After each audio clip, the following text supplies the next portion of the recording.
lungril bia zai kunga helai di ang kalo lom le vek a cheu ka silung lom tikin tuan thun hedar khai kha han chaila ngai beng chi in thiam tok te a ka zai thla hril hi han ngai te le tin a hnu khar nan comment le share min chhe ve bok la walom don em ole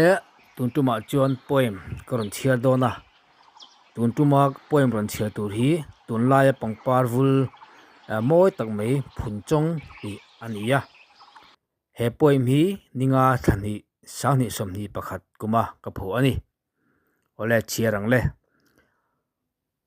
mal som ro tui adon adang bik nge dai fim farin rongmoi aban jok le chol thing na nem dangte an chul laia parfum choi lai rele signi riaya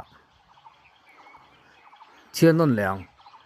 mal som ro tui adon adang bik nge dai fim farin rongmoi aban jok le chol thing na nem dangte an chul laia parfum choi lai rele signi riaya par jong laia parfum a choi vul chuang thasik hun thar sil tu nun thing par kung ni pui choi tu vaule to pui khalin par lai avul azual mange leimoi chialeang par jong laia parfum a choi vul chuang thasik hun thar sil tu nun thing par kung ni pui choi tu vaule to pui khalin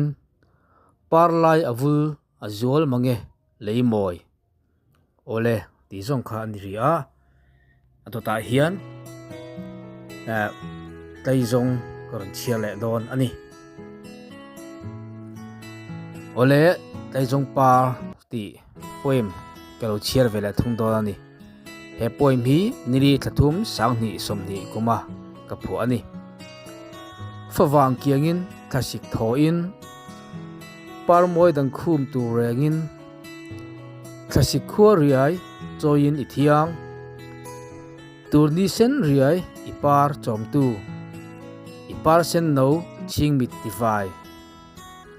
siali sei moi king khazam chiai thuril moi thia kathiam nem mo i moi zia tin kim sil tur hian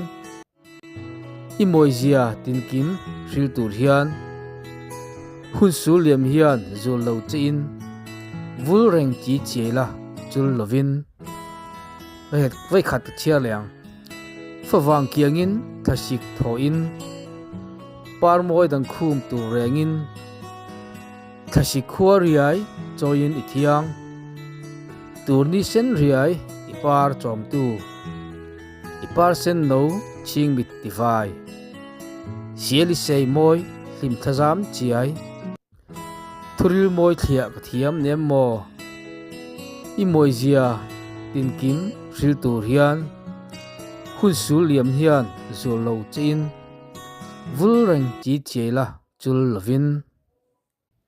ole khati zong kha ni le ta thon thu te le pointy te kalaron chia thin dona ngai thatu te zong zong chonglom thu ko suya milongai thak sak zel turin ran som bok cheu ni e in zawai chunga kalome